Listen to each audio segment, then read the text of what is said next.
This lecture was basically designed for a period of 5 months, consisting 20 lectures. Out of that 20, now we are going to complete 18th lecture of this series.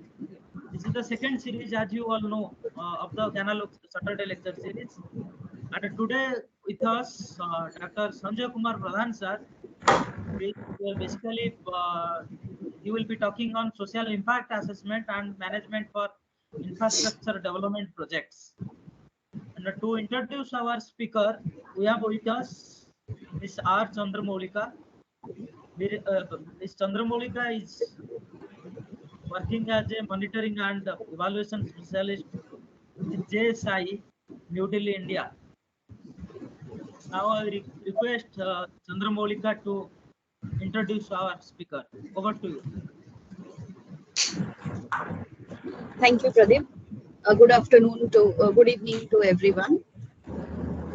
I welcome you all to this 18th Gyanalok Saturday lecture series on social development issues and role of development professionals, which is jointly organized by Gyanalok Trust and Department of Social Work, Directorate of Distance and Continuing Education, Utkal University, Odisha.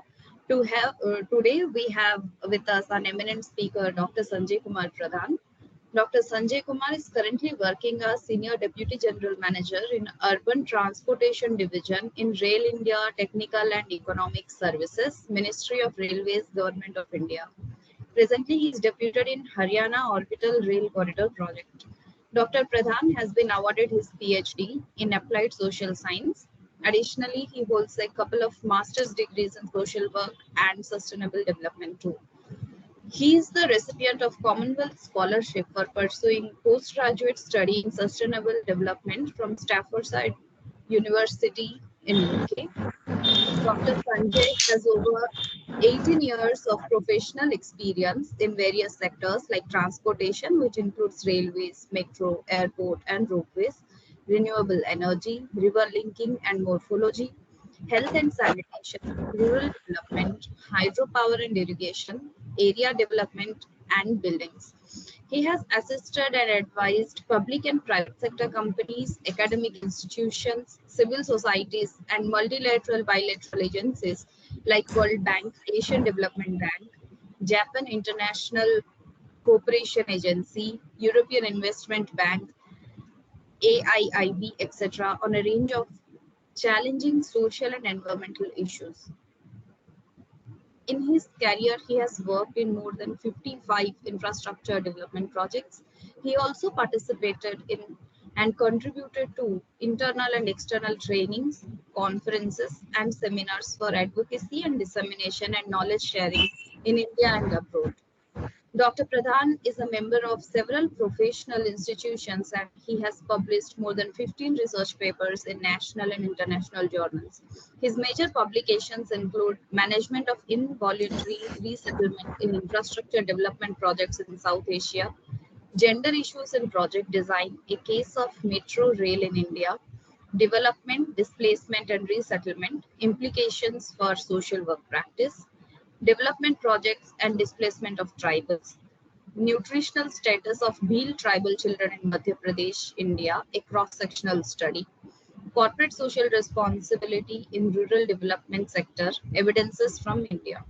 He has been accredited as Socioeconomic Expert Category A and Environmental Impact Assessment Coordinator by NABET, a constituent board of Quality Control of India. Out of his vast knowledge and experience in social impact assessment and infrastructure development projects, Dr. Sanjay Pradhan will deliver on social impact assessment and management for infrastructure development projects. On behalf of Gyanalok Trust, Department of Social Work, DDCE, Utkal University, and all the participants present here today in this lecture, sir, I welcome you to this Gyanalok lecture series, and we are eagerly looking forward to this deliberation by you. Over to you, sir. Am I audible? Yes, sir, you are audible. Thank you, Dr. Pradeep Masau, and thank you, Chandramoulika Madam. Gyanalok Trust and Department Social Work, Utkal University, Bhubaneswar, for giving me this opportunity to be part of this lecture series and for sharing my knowledge and experience in this series. And actually, 2 months before, I was asked to deliver my lecture in the month of May or June, but due to some unavoidable circumstances, I was not able to fix the date. But today I got this opportunity. I am happy to be part of your family. And today I am given a topic to speak on social impact assessment and management for infrastructure development projects in India.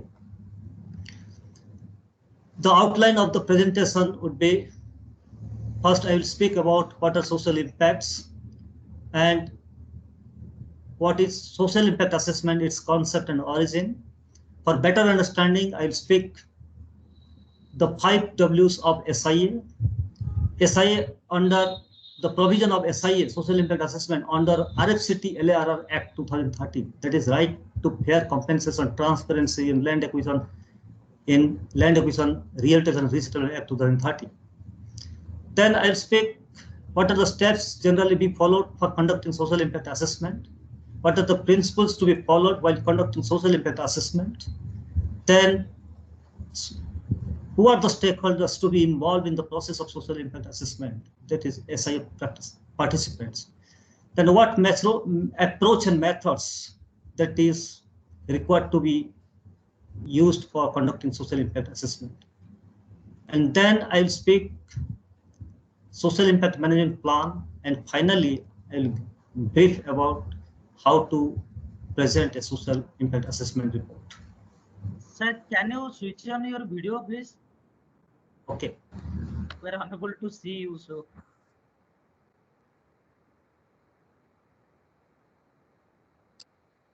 Yeah, sir.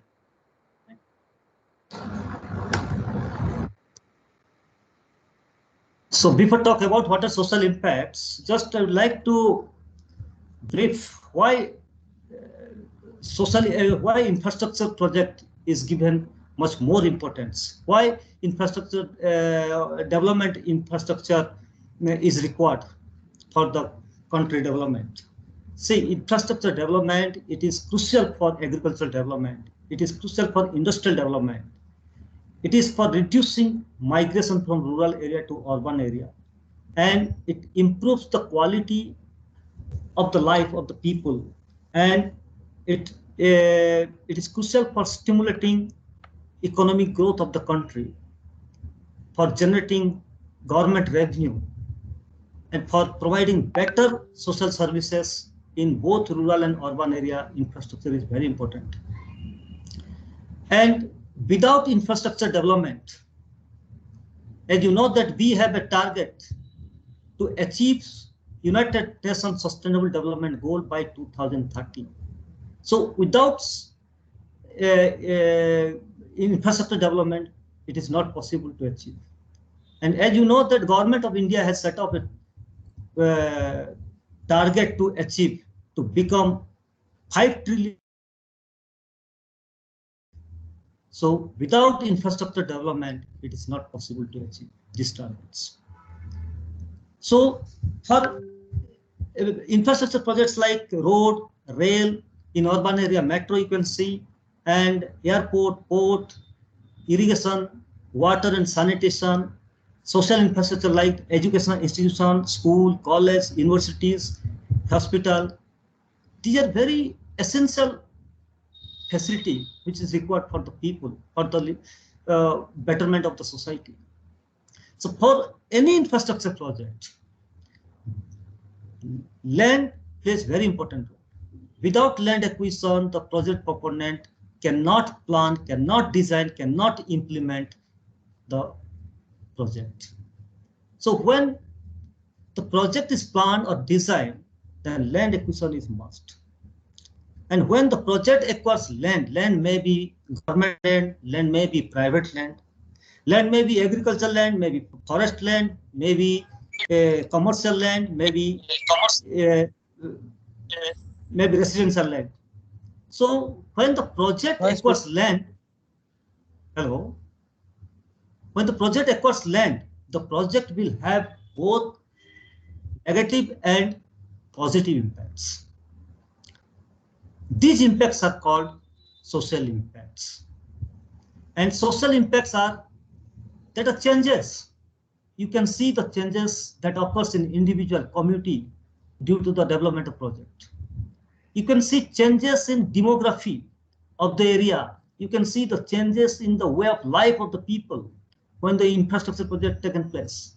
You can see the changes in culture, environment, health, education, even existing infrastructure. You can see the changes. You can see changes in political system, changes in community, different community, local economy, and property value will be increased. So these are the changes we can see when the projects are implemented on the ground in a particular area. To identify these impacts, to assess these impacts, to measure these impacts, to manage these impacts, there is a tool that is called social impact assessment. It is a process. Social impact assessment, you can say it is a tool, it is a method, it is a process of identifying the social issues, assessing the social impacts, managing the social impacts, controlling the social impacts of the project. Through social impact assessment, we identify the community, we identify the family who are likely to be affected because of the project. Social impact assessment, it maximizes the positive impacts and minimizes the negative impacts. It allows the planner to understand the potential consequences of the project. And it allows decision makers to take right decision, whether project is feasible or not. So social impact assessment, it plays a very important role for any infrastructure development project. As per the International Association of Impact Assessment, social impact assessment is a process of analyzing, monitoring, and managing the intended and unintended social consequences, both positive and negative, of planned intervention, policies, programs, plans, and projects. See, you can use social impact assessment for policy, you can use social impact assessment for programs, plans, and projects, for identifying, analyzing, managing social impacts. And these social impacts may be positive impacts, may be negative impacts.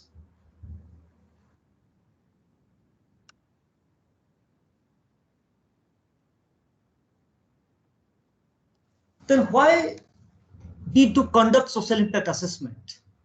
As I told you that it is very useful for identifying potential impacts. When we identify the impacts of the project, then it will be easy for the project proponent, it will be easy for the practitioner to integrate social issues in the project planning and designing and implementation of the project for the benefit of the people, for the benefit of the community and society. It helps designing projects that neutralize the adverse impact.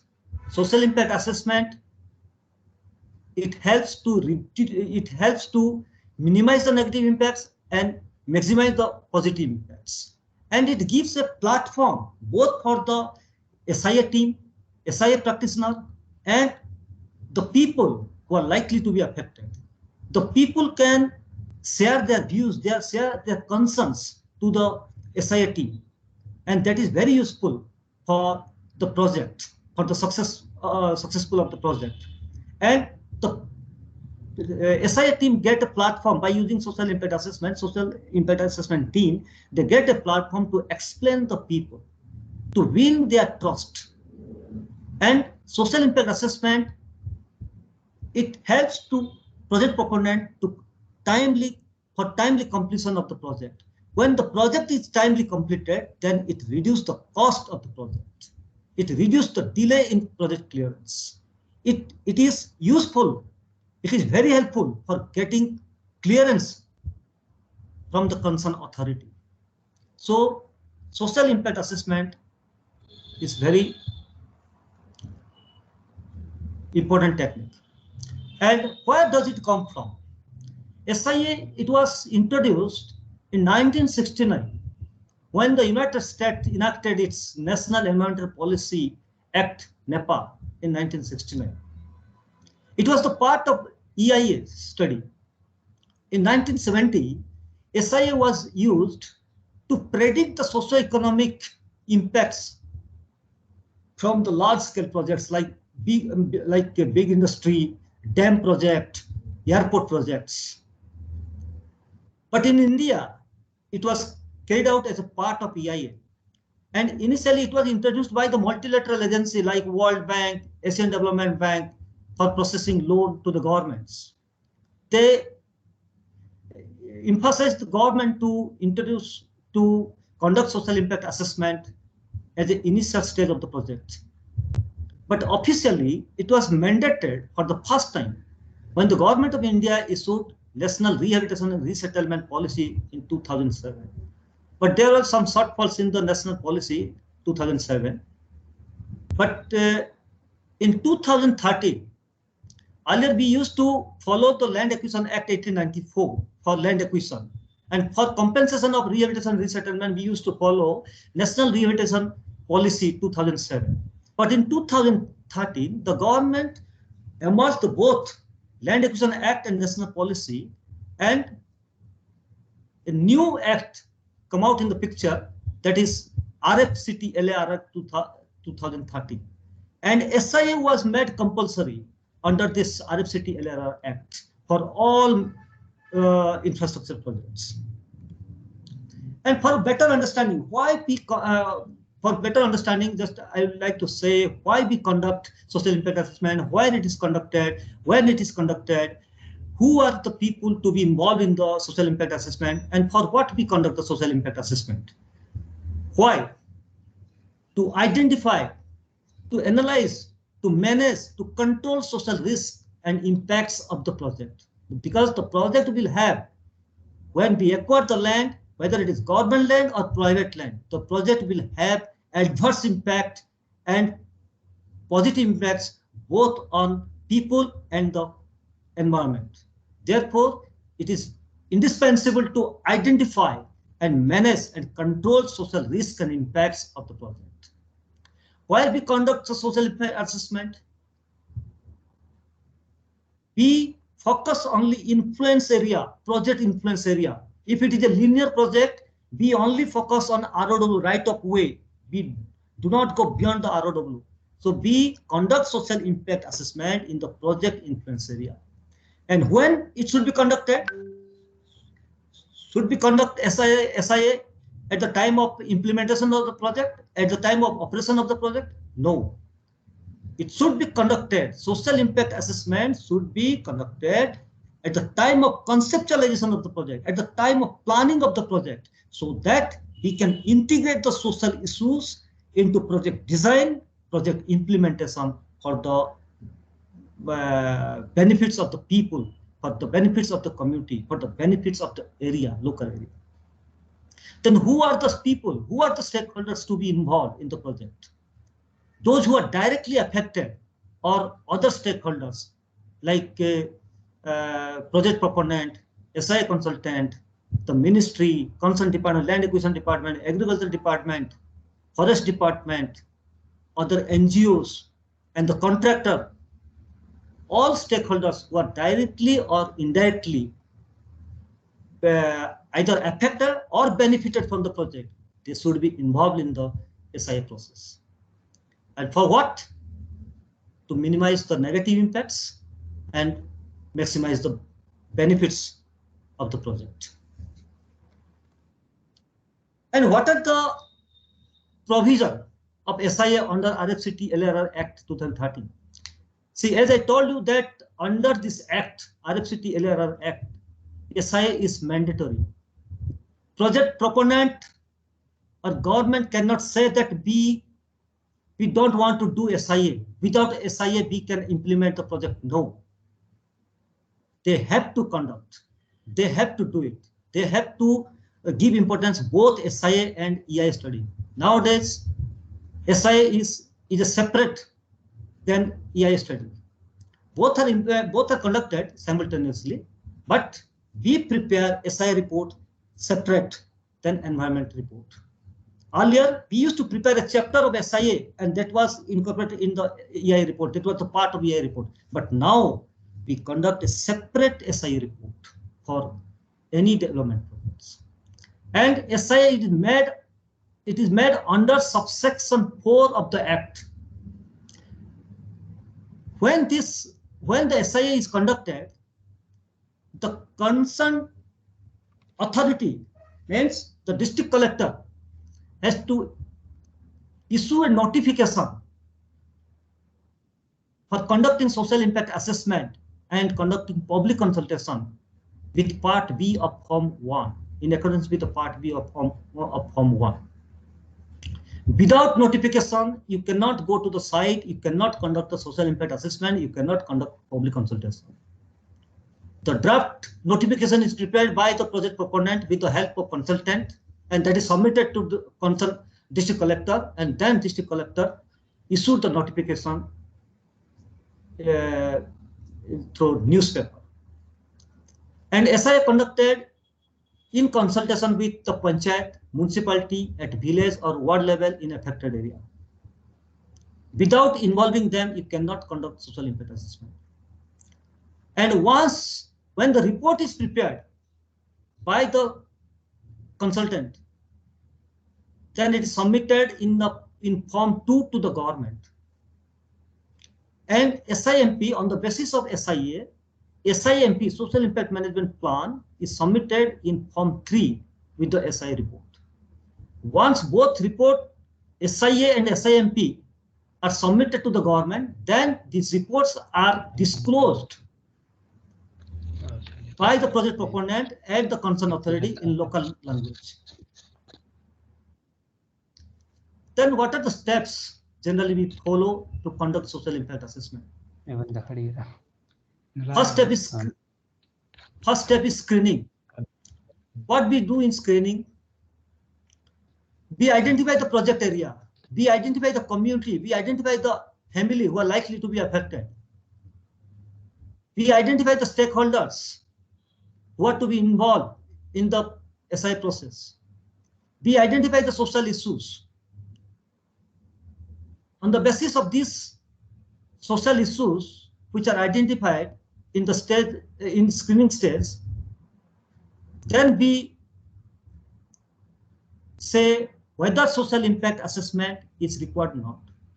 Then we categorize the project first, whether project fall in category A, category B, or category C. The categorization of project is given in EIA notification 2006. If the project require land and people are displaced, then it has adverse impact on the community. So it may fall under category A. Then it requires detailed social impact assessment.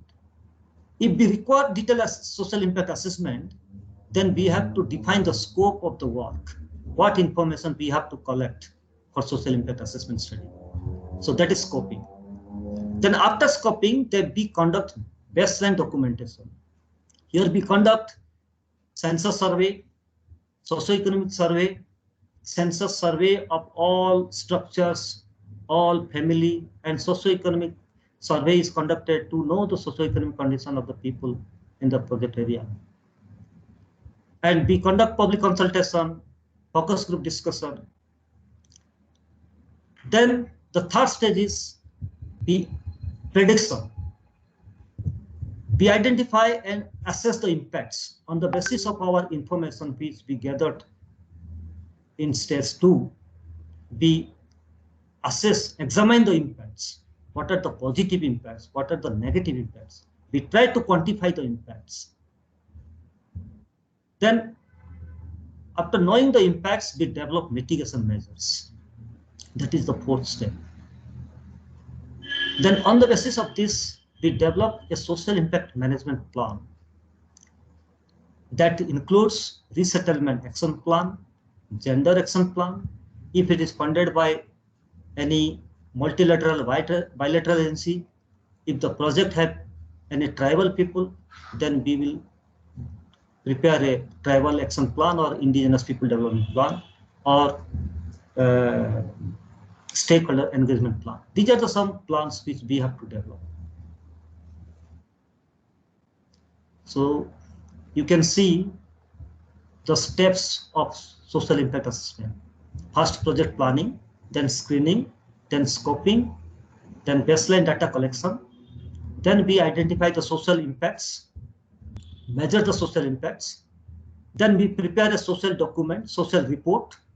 And when the social report is prepared by the consultant, that is submitted to the project proponent, that is client, then client will submit it. So client will submit to the authority. Then authority will ask the expert committee to review the SIA report. If the expert committee approve, then project will implement. If the expert committee review the report and they disapprove, then there will be. But finally, the project proponent can take the decision.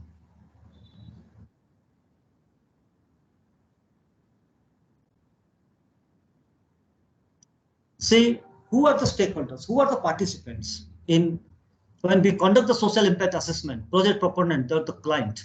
So, for example, Delhi Metro Rail. So, Delhi Metro Rail Corporation, DMRC is the client. DMRC is the project proponent. If we implement any, if we suppose the government of India want to implement high-speed rail. For example, presently we are working in a high-speed rail that is from Mumbai to Ahmedabad. So, Minister of Railway, National High-Speed Rail Corporation is the project proponent, right? Then community groups, organization in the project area, they are also participant. Government agency, as I said, that Revenue Department, PWD, and Agriculture Department, Forest Department, NGOs, contractor, consultant, project affected people, interested citizens, those who are either affected or not affected. If they are interested in the project, they can be participate in the project. They can participate in the project.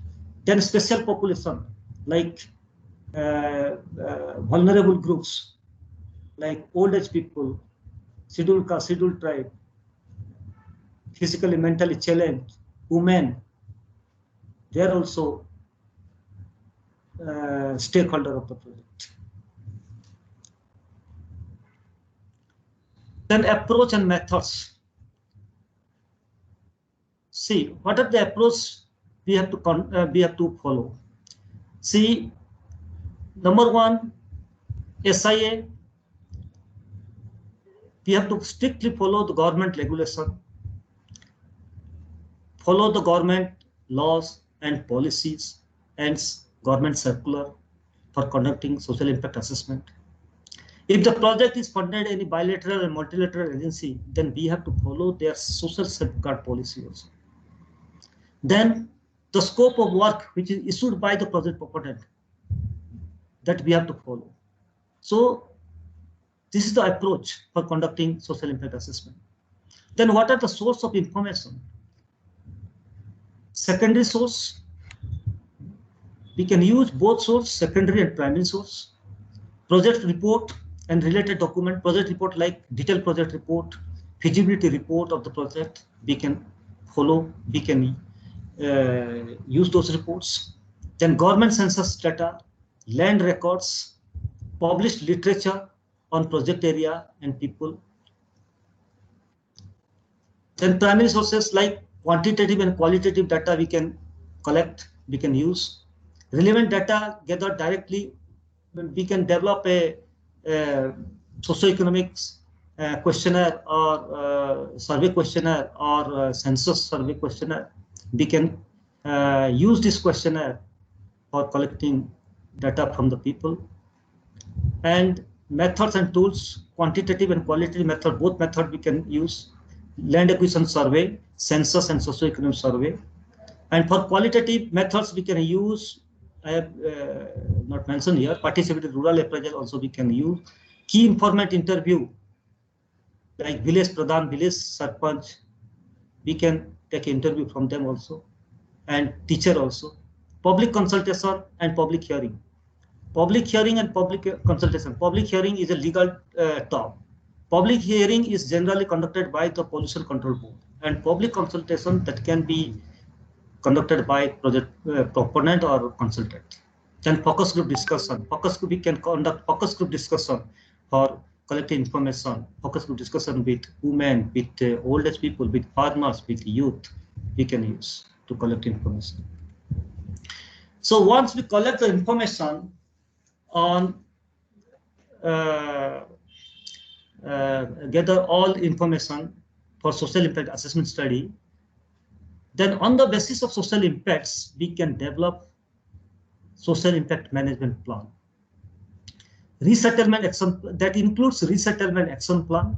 In resettlement action plan, you can describe the introduction of the project or impacts of the project and institutional arrangement, grievance redress mechanism, and implementation schedule, and cost estimate for land acquisition, cost estimate for R&R, and you can develop a monitoring and evaluation mechanism for implementation of resettlement plan. Like this, you can also develop gender action plan. You can already you have collected information during social impact assessment. You can give a presentation of the profile of women in the project area, and you can also give a you can describe the impact of the project on local women, and then you can also present the consultation with the women. The findings of the consultation you can present in the gender action plan. Then you can develop a plan how you can give benefits to the women during planning, designing, and operation of the implementation and operation of the project. If you find in the project area any tribal people, then you can develop a tribal action plan or indigenous people development plan. And you can also develop HIV/AIDS management plan. It is required during implementation. When the contractor will come into the picture, then HIV/AIDS management plan is required. Then stakeholder engagement plan. In stakeholder engagement plan, you can describe the project, about the project, and about the consultation which you have already conducted during the SIA process, and you can give the findings of the consultation. Then you can give a plan for further consultation. What are the method you will use for consultation, and who are the target group, when you will conduct the consultation, and you can also give the cost estimate also for consultation. Then labor management plan. You can also prepare a labor management plan. When contractor will come, then the labor will migrate from different area. So the contractor has to give a site-specific labor management plan as per the BOCW, Building and Other Construction Workers Act 1996. The basic welfare facility we have to provide to the labor facility, accommodation facility, drinking water facilities, and toilet, bathroom facilities. And we can create awareness training program to the labor also. And finally, once you collect all information, you can be able to prepare a social impact assessment and social impact assessment report. And in report, it depends upon the scope of the study, nature of the study. So I'm just giving a example of the SIMP report. In chapter 1, you can give introduction. Chapter 2, you can explain study approach and methodology. In chapter 3, you can present impacts and inventory loss. In chapter 4, you can provide a socio-economic profile of the project area. In chapter 6, public consultation and disclosure. In chapter 7, you can give policy and legal framework. What are the policy? What are the laws? And the policy of the if the project is funded by, if it is any bank, then you can describe the applicable policy, applicable laws of both state and central government. At the same time, you can give a comparative statement of our national policy and the bank policy. And on the basis of this policy, you can present formulate a project specific policy that is called resettlement policy framework for the project. Then in chapter 8, you can present institutional arrangement for implementation of land acquisition and rehabilitation resettlement plan. What are the institutions? What are the organizations who are involved, and what will be their role for implementation of LARP? Then if the project affect the people and it is required displacement, then you have to identify a resettlement site, and you have to develop a relocation and resettlement site plan. Then income restoration plan. Then implementation schedule and R&R cost estimate. R&R cost estimate for calculating the cost for the loss of land and loss of structure, you have to follow Schedule 1 of RFCT LARR Act. For R&R compensation, you have to follow Schedule 2 of RFCT LARR Act. For relocation and resettlement site, you have to follow Schedule 3 of RFCT LARR Act. So accordingly, you can prepare the plan. And finally, for better implementation of the project, LARP, you can develop a mechanism, monitoring and evaluation. So that's all about my presentation. Thank you so much.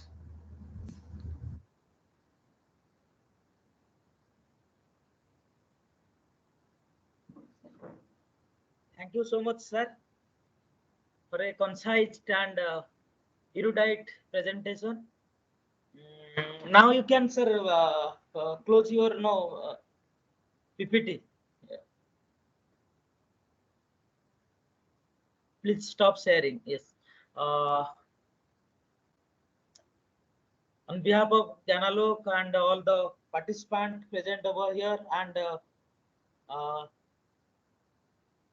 Directorate of Distance and Continuing Education, Utkal University, Department of Social Work, I thanks for your time and nice presentation. Now I request our participants, if they have any doubt or any question, they can unmute and directly ask. Sir, can you stop sharing? Yeah, already I've stopped. It is still sharing. No, the sharing is not stopped actually. That's why it is showing.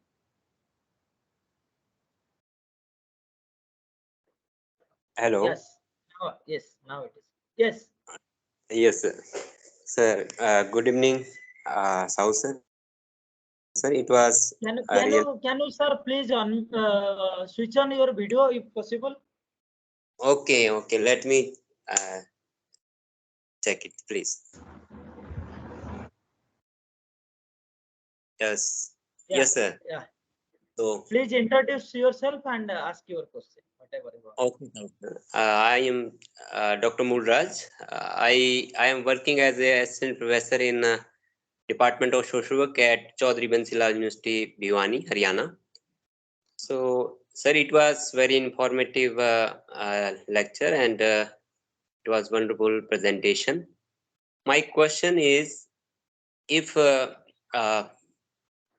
it is mandatory to publish gender action plan, or you talk about that management plan we have to prepare, and then one was about the stakeholder engagement plan.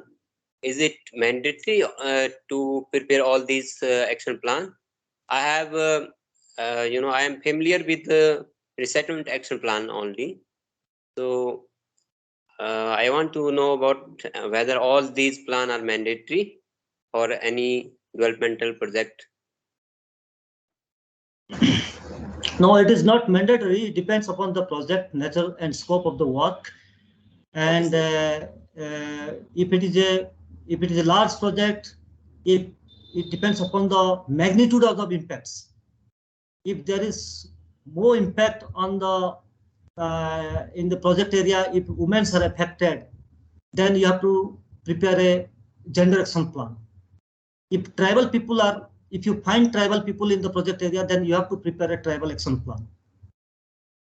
It is not mandatory. It depends upon the requirement of the project. So far as publication of or disclosure of the plan is concerned, yes, once you prepare the report, SIA and SIMP, you need to disclose. It is the responsibility of the project proponent. They have to disclose in the website. Okay, sir. Even if it is funded, if the project is funded by any bilateral, multilateral agency. For example, sir, you are talking from Haryana. I am also staying in Gurgaon. So we are working in Haryana Orbital Rail project. Our project is being funded by the ASEAN Infrastructure Development Project, Development Institution. So it is it is mandatory for disclose all documents. You can see in our website, HRIDC website. You can see even bank website also. The all social impact assessment, environmental impact assessment, environmental management plan, gender action plan, stakeholder engagement plan, resettlement plan. These are all safeguard. These are called safeguard documents. These are all disclosed in the websites, both in the client website and the bank website also. Okay, sir. So when it has to be disclosed, is it during construction of the project? No, once you prepare the report, suppose you have prepared a draft report, okay, then you submit it to the client, project proponent. Then project proponent and will discuss with the funding agency. Then they will disclose it. The draft report they will disclose it, and they have to give 2 months time to the people for any comments or feedback. Okay, then right, after 2 months, if you you have to incorporate those comments in the final report. Then again you have to disclose the final report to the people. Okay, sir. What if any development authority, if they don't ensure participation of the project affected people in conducting SIA, then what can local people do? Any procedure what is to be followed then? No, for participation of people, first, as I said you that under section B, because for land acquisition we have to follow RFCT LRR Act 2013.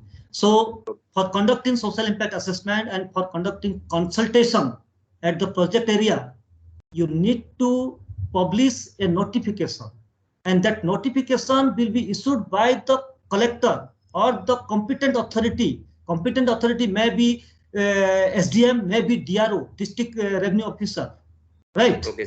So right, once you give the notification, then only you can enter in the project area. Then you can conduct both social impact assessment and simultaneously you can conduct the public consultation.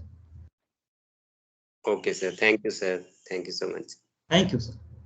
Thank you, Dr. Mulraj. I hope you got your answer, and thank you yes, for sir, your query and also participation in the Gyanalok Saturday lecture series. Now thanks. I request other participants, please, they can also ask their question, whatever they have.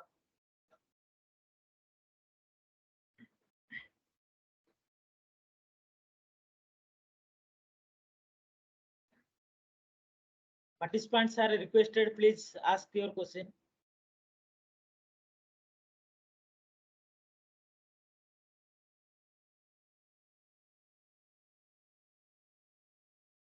Yes.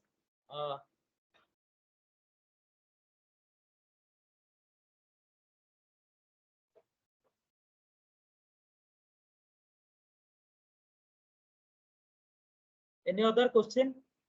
Those who cannot directly ask, they can also test their question in the chat box.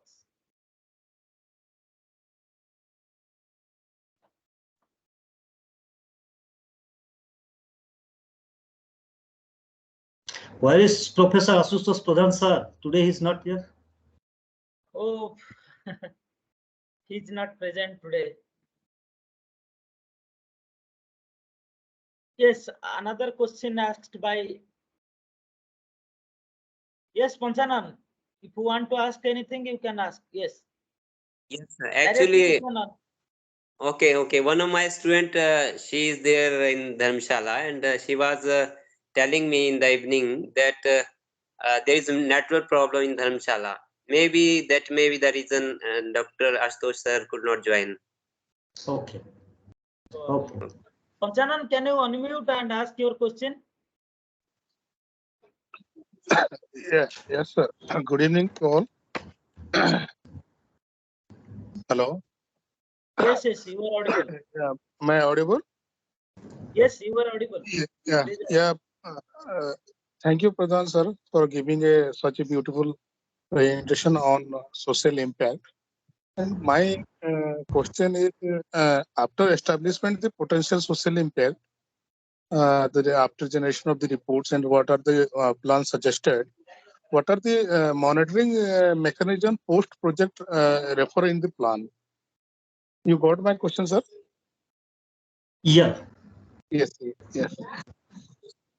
See, as I told you that in the last chapter, we give a monitoring, we develop a monitoring mechanism for implementation of land acquisition and resettlement and rehabilitation plan. We develop both physical monitoring and financial monitoring. We develop indicators of monitoring, financial indicators and physical indicators, right? And day-to-day activities we monitor, and that is according to the plan. The project proponent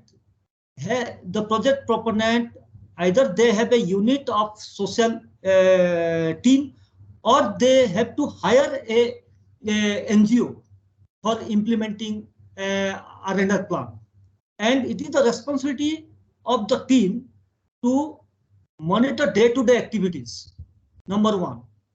And second, once the project is implemented, once the LARP is implemented on the ground, after 1 year and after completion of the LARP program, then after 1 year, we hire a third-party agency for evaluation of the project, and they use our monitoring report, right? So these are the mechanism we use. And send report are every monthly report, quarterly report, and 6-month report and annual report we submit to the client and funding agency also. Sir, one question adding to this, if anything differ as per the suggested plan, and if anything found something not implementing in the monitoring mechanism, then what will be the how do we manage that after findings any? No, once you prepare a plan, it is the responsibility of the project proponent to implement on the ground, right? If it is not implemented, then it will be bad impact on the reputation of the project proponent. It will be bad impact on the reputation of the government. So they have to hire third-party agency, and third-party agency will evaluate the project and they will give a report. So before that, it is the responsibility of the project proponent to implement the plan on the ground effectively. You can see now number of thousands of infrastructure projects are going on. You can see railway project, high-speed rail, metro rail. In India, I have prepared the SIA-EIA report in 95% of metro rail project in India, even also in abroad also. So you can see the metro is running. You can see already on the ground we have implemented. And the international agency, funding agency, I am giving one example. Ahmedabad Metro Rail project, that was funded by phase 1, that was funded by JICA, and phase 2, that was funded by the KFD and AFW. And both funding agencies, they have appreciated the project. And we have implemented on the ground very successfully. And those who are displaced, they are given a very, you cannot hire such a big house in the Delhi, Calcutta, Bombay, other city also. But the government has provided about 600 square feet area to the people in the main city of the area. So their socioeconomic condition, their living standard has been improved. Okay, thank you, sir. Thank you, Panchanan. I hope you got your answer. Other participants are also requested.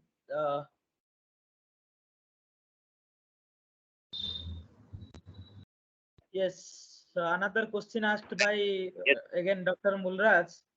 Sir, could you share? Could you please? You were, I think, telling about Oriental Development Authority, which has uploaded their, this plan in their website. Is it Oriental or Accidental? Which development authority you were talking about? Could you repeat, please? Sorry, sir. I could not understand. Sir, actually, his question is basically, sir, could you share the link of the developmental authorities which have uploaded this action plan in their website? Any of the sir, organization or say developmental authority. So you can see you can see our report also in HRIDC, Haryana Rail Infrastructure Development Corporation.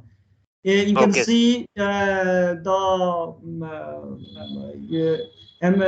is Gujarat Metro Rail Corporation, DMRC, Delhi Metro Rail Corporation. You can see the report. You can see the report in Indian Railway. You can see the report in DFCCL, dedicated flight corridor website. You can go and you can see the report. And you can see the National High Speed Rail Corporation. You can find both SIA, EIA report, SIMP, EMP report, and monitoring report also. Quarterly report you can see, monitoring report, how it is implemented, how the those people who are affected, how they are benefited. Okay, sir. Thank you, sir. Thank you, Dr. Mulraj. Any other question? Pradeep, can I ask one question? Sir, you are most welcome. Sir, Sanjay sir, and for other participants, I have to introduce Mr. Gaurisankar Mishra sir. Mr. Gaurisankar Mishra sir is currently acting as the President of Odisha Professional Social Workers Association, OPSA. And he has over 40 years of working experience in development field. You are most welcome, sir. Please. Yeah, Dr. Pradhan, thank you very much. Thank you. My question is just what you call if private big parties like once in Odisha, they came, POSCO wanted to develop an areas.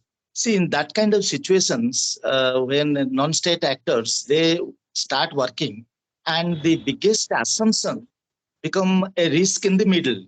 And by that time, land has been accusation has over, people have paid money, but finally the project not happened. Then that kind of situation, what will be the what you call the state's responsibility? The people's see like the whole situation become a mess. Like everything has happened, but project did not happen. Sir, so far as POSCO is concerned, it was totally political. Yes, yeah. that I agree. That I agree. So political. I have nothing to say in that project. But you have to see what you have to take, because I think POSCO has not received any clearance from the MOEFCC for environment clearance. Am I right? Yes, yeah, that is true. And there was a strong objection by the people for this project, because you have not consult with the project. You have not considered the people's grievances. You have not considered the people concerns, their views. You have not considered. You have See that kind of taken the see land that kind of and not developed a grievance redress mechanism properly.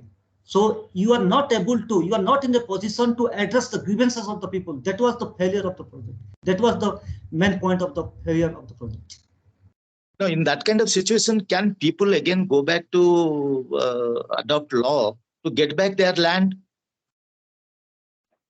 Because government has made acquisition of all lands, and people wanted to get back their land because project has not happened. See, as per the law, if the project is not implemented within 5 years, then you can recover the land. Okay. You can go through the RFCT LRR Act. There is a provision. Yeah. Thank you very much, Dr. Pradhan. If the compensation is not made to the people, if the compensation already made the people, then it is the the land is under the government, I think. Yeah, I think compensation has been paid to most of the people in that kind of situation. But what you said, see, this kind of political interference in now, which has been increasing day by day, and what you call the activists and all that kind of people, see, that takes longer time. See, that time opportunity is what you call also cost to the company, something that one then, or it costs the project. It costs the project. It is the loss of the loss to the government also, not only to the people. It is a loss to the government also. If the project is not completed in time, then it is it is not a win-win situation for the board. Yeah. So thank you, Dr. Pradhan. Thank you very much. Thank you, sir. Thank you, sir, for your participation. In every lecture I can see you, and that really actually encourages us to organize such type of programs. I request other Desaranjan, do you want to ask any question?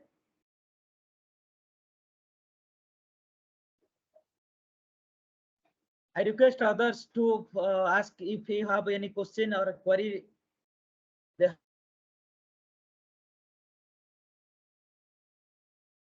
Question. So, sir, lastly, I have one query. Yeah, most welcome. This program is basically, this program we have organized basically for the development professionals. Yeah. And being a development professional, when we are conducting any kind of social impact assessment, looking into the agitation of the people, disagreement of the people, what should we taken care of while doing social impact assessment? You need to consult. See, you need to consult with the people frequently. You have to conduct public consultation. You have to identify the stakeholder. First, your requirement is you need to identify the stakeholders, different stakeholders. There are some stakeholders who may accept the project. There are some stakeholders who may not accept the project. So we have to involve both stakeholders, right?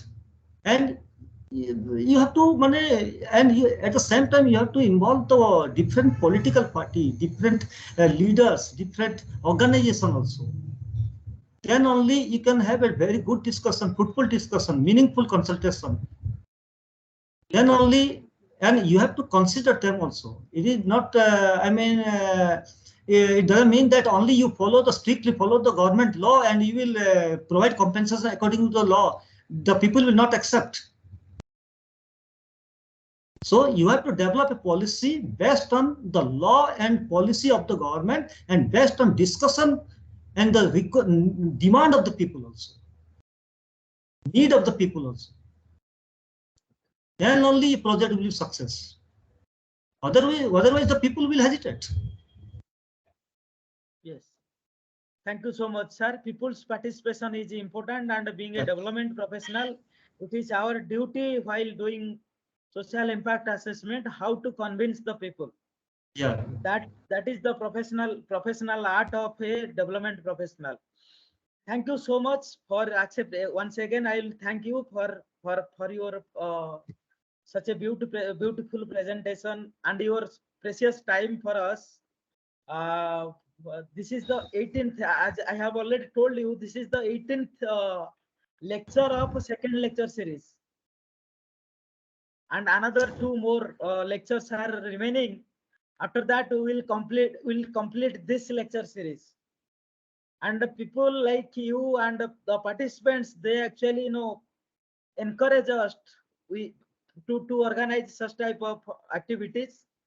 And I hope if such type of a response will come, definitely we'll organize third lecture series on different issues or different topics. Thank you so much. Thank you, Gauri sir, for your dedicated participation that encourage us to organize such type of activities. And I thank all the participants within Odisha and from outside of Odisha. In this program, actually many people also connect from outside of Odisha. That is the beauty of this program. Thank you so much. Once again, we will meet in the next Saturday at 6:30 p.m. Good night. Thank you. Thank you so much. Thank you all. Good night. Thank you, sir.